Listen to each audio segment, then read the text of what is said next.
जय गुरु जी, शुक्राना गुरु जी। मेरी प्यारी संगत जी, गुरु जी का अंतम शुक्राना। कितने प्यारे दर्शन गुरु जी के हो रहे हैं हम। संगत जी, आज बुधवार है। आज का दिन मेरा तो बहुत ही बेकार गुजरा है, क्योंकि आज मैं छोटा शुक्राना सत्संग करना चाहूँगा। गुरु पा ने ही जाने कि मेरा कौन सा कष्ट काटा है, कौन सा नहीं काटा। सुबह सुबह मेरे हाथ से मेरा फ़ोन गिर गया, उसकी सारी स्क्रीन टूट गई। क्योंकि गुरु पा कहते जब कांच टूटे तो समझो तुम्हारा बहुत बड़ा कष्ट निकला है। अब पता नहीं संगत जी इतने कष्ट क्यों आते हैं। कभी किसी का बुरा नहीं सोचते, कभी कितनी का बुरा नहीं करते, लेकिन हमारे गुरुपा हमारे साथ हैं, वो हमें बचाते रहते हैं। इसलिए मेरे गुरुपा आपका बहुत बहुत शुक्राना। बाप ही जानू किस कष्ट से बचाया, किस कष्ट से नहीं बचाया, लेकिन आज कष्ट बहुत बड़े थे। वो कहते हैं ना कि फेक का भी इल्ज़ाम लग सकता था, लेकिन आपने उससे बचाया है। मेरे गुरु को आपका बहुत बहुत शुक्राना, बहुत बहुत शुक्राना। मेरे गुरु महाराज आपका बहुत बहुत शुक्राना। आपकी ऐसे ही कृपा मुझ पर बनी रहे मेरे गुरु महाराज। आप ऐसे ही कृपा मुझ पर करते रहें। आपका दास आपकी सेवा में हमेशा हाजिर रहेगा, क्योंकि मैं आपको आपसे मांगता हूँ और आपसे कुछ नहीं चाहता। क्योंकि आपने मेरे को सद्बुद्धि दी है। आपका इसके लिए बहुत बहुत शुक्राना मेरे गुरु महाराज, बहुत बहुत शुक्राना। क्योंकि हाल ही में अभी मेरे को एक मैस मिला था गुरुपा का कि तेरे को एक मौत की खबर सुनने वाली है। तो मेरा एक भाई था अमित, वो अब इस दुनिया में नहीं रहा। परसों मुझे उसका सुबह सनेहा मिला था कि वो इस दुनिया को छोड़ कर जा चुका है। उनकी दोनों किडनियाँ बीमार थी, वो काफ़ी 2-3 साल से बीमार चल के आ रहा था। तो वो अब इस दुनिया में नहीं है। तो उसका एक छोटा सा बच्चा है, तो उसके लिए गुरुजी आपको ब्लेसिंग देनी है। संगत जी, जो ज़्यादा ही ब्लेसिंग देनी है गुरुपा। आपको संभालो इस मुश्किल घड़ी में उसके परिवार को। हैं गुरुपा, क्योंकि आप ही संभाल सकते हो, कोई और नहीं संभाल सकता। बहुत ज़्यादा बुरा हालात हो रहे हैं आज तो, बहुत ज़्यादा नेगेटिविटी आ रही है सुबह से ही। लेकिन मेरे गुरु महाराज आपकी सेवा में आपका दास हमेशा हाजिर रहेगा। कितनी ज़्यादा नेगेटिव क्यों ना आ जाए, आपका उसके लिए शुक्राना है कि आपने मुझे इस काबिल समझा कि मैं उस चीज़ को और फेस कर सकूँ। तो गुरुपा, आप अपनी ब्लेसिंग हमारे पास रखना, हमें ऐसे ही ब्लेस करते रहना। जय गुरु जी, शुक्राना गुरु जी, अंतम तम शुक्राना, लख लख बार शुक्राना। जय गुरु जी। जय गुरु जी। समय संस्कार या समयाचार की दीक्षा की विधि। उपमन्यु कहते हैं कि यदुनन नाना प्रकार के दोषों से रहित शुद्ध स्थान और पवित्र दिन में गुरु पहले शिष्य का समय नामक संस्कार करे। गंध, वर्ण और रस आदि से विधि पूर्वक भूमि की परीक्षा करके वास्तुशास्त्र में बताई हुई पद्धति से वहां मंडप का निर्माण करें। मंडप के बीच में वेदी बनाकर 8 दिशाओं में छोटे कुंड बनाए। इसमें ईशान कोण में या पश्चिम दिशा में प्रधान कुंड का निर्माण करें। एक ही प्रधान कुंड बनाकर चंदोवा, ध्वज तथा अनेक प्रकार की बहुसंख्यक मालाओं से उसको सजाएं। तत्पश्चात वेदी के मध्य भाग में शुभ लक्षणों से युक्त मंडल बनाएं। लाल रंग के स्वर्ण आदि के चूर्ण से वह मंडल बनाना चाहिए।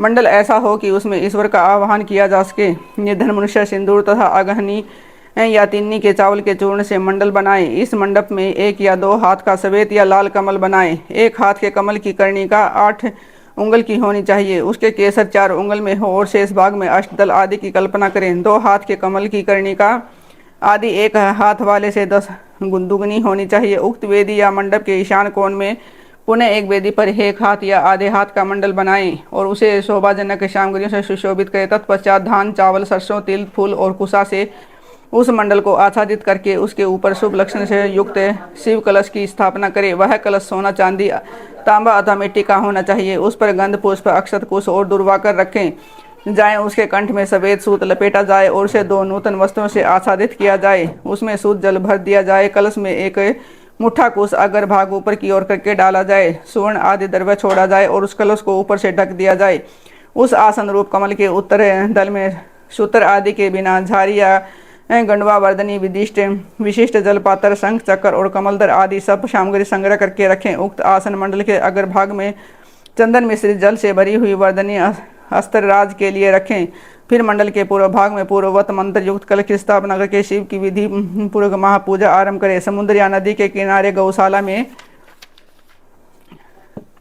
पर्वत के शिखर पर, देवालय में तथा घर में या किसी भी मनोहर स्थान में मंडप आदि रचना के बिना पूर्वोक्त सब कार्य करें। फिर पूर्ववत मंडल और अग्नि की वेदी बनाकर गुरु प्रसन्न मुख से पूजा भवन में प्रवेश करें। वहां सब प्रकार के मंगल कृत्य का संपादन करके नित्य कर्म के अनुष्ठान पूर्वक मंडल के मध्य भाग में महेश्वर की महापूजा करने के अनंतर पुनः शिव कलश पर शिव का आह्वान पूजन करे। पश्चिमाभिमुख यक्ष रक्षक ईश्वर का ध्यान करके अस्त्र राज की वर्धनी में दक्षिण की और ईश्वर के अस्त्र की पूजा करे। फिर मंत्र मुख युक्त कलश में मंत्र तथा मुद्रा आदि का न्यास करके मंत्र विषाद गुरु मंत्र या करे। इसके बाद देशी देशिक शिरोमणि गुरु प्रधान कुंड में शिवाग्नि की स्थापना करके उसमें होम करे। साथ ही दूसरे ब्राह्मण भी चारों ओर से उसमें आहुति डालें। आचार्य से आधे या चौथाई होम का उनके लिए विधान है। आचार्य शिरोमणि को प्रधान कुंड में ही हवन करना चाहिए। दूसरे लोगों को स्वाध्याय श्रोतता मंगल पाठ करना चाहिए। अन्य शिव भक्त भी वहाँ विधिवत जप करें। नर्तक गीत वाद एवं अन्य मंगल कर्तव्य होने चाहिए। सदस्यों का विधिवत पूजन है। पुण्य है वाचन तथा पुण्य भगवान शंकर का पूजन संपन्न करके शिष्य पर अनुग्रह करने की इच्छा मन में ले लें। आचार्य महादेव जी इस प्रकार प्रार्थना करें। प्रसिद्ध देव देवेश देहामाविश्य मामकम विमोचयनम विवेश घृणाय च घृणानिदे। देव देवेश्वर प्रसन्न होइए, विश्वनाथ दयानिधे मेरे शरीर में प्रवेश करके आप कृपा पूर्वक इस शिष्य को बंधन मुक्त कराइए। तदंतर मैं ऐसा ही करूँगा। इस प्रकार इष्ट देव की अनुमति पाकर गुरु उस शिष्य को जिसने उपवास किया हो या हविष्य भोजन किया हो अपने निकट बुलाए। वह शिष्य एक समय भोजन करने वाला और विरक्त हो, स्नान करके प्रातःकाल का कीर्तन पूरा कर चुका हो, मंगल कीर्तन का संपादन करके प्रणव का जप और महादेव जी का ध्यान कर रहा हो, उसे पश्चिम या दक्षिण द्वार के सामने मंडल में कुश के आसन पर उत्तर की ओर मुख करके बिठाएं और गुरु स्वयं पूर्व की ओर मुँह करके खड़ा हो। शिष्य ऊपर की ओर मुँह करके हाथ जोड़ ले। गुरु प्रोक्षणी के जल से शिष्य का प्रोक्षण करके उसके मस्तक पर अस्त्र मुद्रा द्वारा फूल फेंक कर मारे। फिर अभिमंत्रित नूतन वस्त्र आदि दुपट्टे से उसकी आंख बांध दे। इसके बाद शिष्य को दरवाजे से मंडल के भीतर प्रवेश कराएं। शिष्य भी गुरु से प्रेरित हो शंकर जी की 3 बार प्रदक्षिणा करे। इसके बाद प्रभु को स्वर्ण मिश्रित पुष्पांजलि चढ़ाकर पूर्व या उत्तर की ओर मुँह करके पृथ्वी पर दंड की भांति गिरकर साष्टांग प्रणाम करे। तदंतर मूल मंत्र से गुरु शिष्य का प्रोक्षण करके पूर्ववत अस्त्र मंत्र के द्वारा उसके मस्तक पर फूल से ताड़न करने के पश्चात नेत्र बंधन खोल दे। शिष्य पुनः मंडल की ओर देखकर हाथ जोड़ प्रभु को प्रणाम करे। इसके बाद शिव स्वरूप आचार्य शिष्य को मंडल के दक्षिण अपने बाएं भाग में कुश के आसन पर बिठाए और महादेव जी की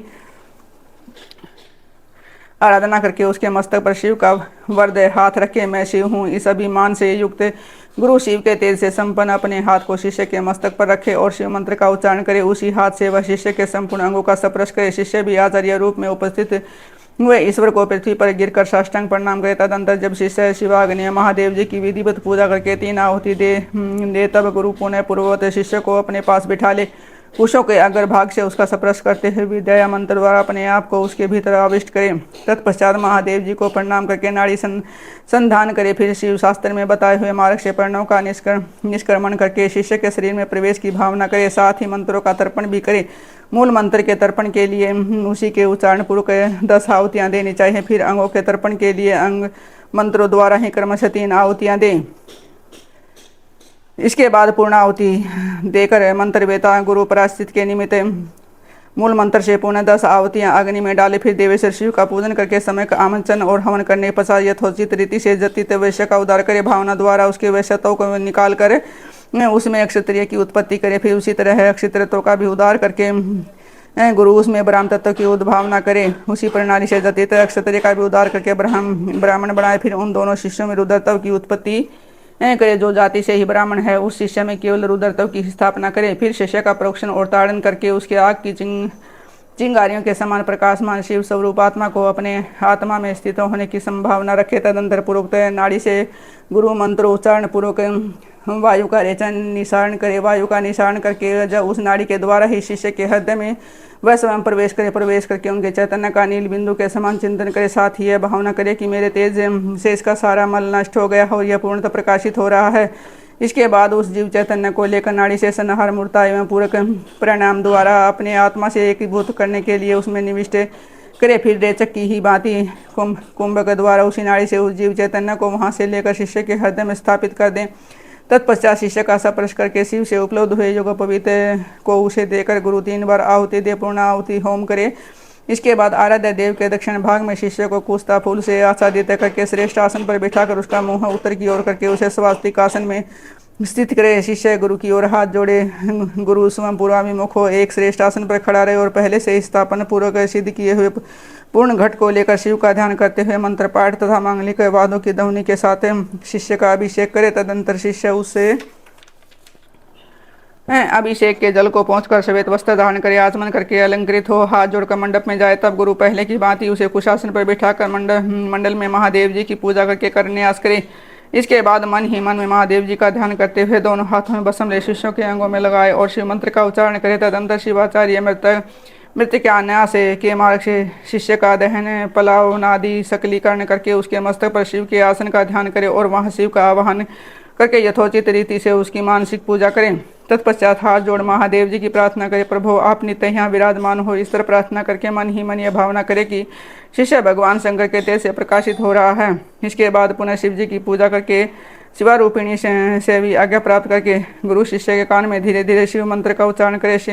शिष्य हाथ जोड़े हुए उस मंत्र को सुनकर उसी में मन लगा शिवाचार्य की आज्ञा के अनुसार धीरे धीरे उसकी आवृत्ति करे। फिर मंत्र एवं ज्ञान कुशल आचार्य शाक्त मंत्र का उपदेश दे। इसका सुखपूर्वक उच्चारण करवा कर शिष्य के प्रति मंगलाशंसा करे। तत्पश्चात संक्षेप से वाचक योग के अनुसार ईश्वर रूप मंत्र का उपदेश देकर योगासन की शिक्षा दे। तदंतर शिष्य गुरु की आज्ञा से शिव अग्निता गुरु के समीप भक्ति भाव से प्रतिज्ञा पूर्वक निमांकित रूप से दीक्षा वाक्य का उच्चारण करे।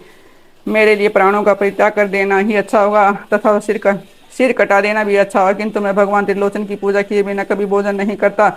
जब तक मोह दूर न हो तब तक वह भगवान शिव में ही निष्ठा रखकर उन्हीं के आश्रित हो नियम पूर्वक उन्हीं की आराधना करता रहे। फिर भगवान शिव ही उसे योग अक्षय प्रदान करते हैं। ऐसा करने से उस शिष्य का नाम समय होगा, उसे शिवाश्रम में रहने का अधिकार प्राप्त होगा। वहाँ रहने वाले शिष्य को गुरु की आज्ञा का पालन करते हुए सदा उनके वश में रहना चाहिए। इसके बाद गुरु का न्यास करके अपने हाथ से भस्म लेकर मूल मंत्र का उच्चारण करते हुए उस भस्म तथा रुद्राक्ष को अभिमंत्रित करके शिष्य के हाथ में दे दे। साथ ही महादेव जी की प्रतिमा अथवा उसका गुड़ शरीर और यथासंभव पूजा होम जप एवं ध्यान के साधन भी दे।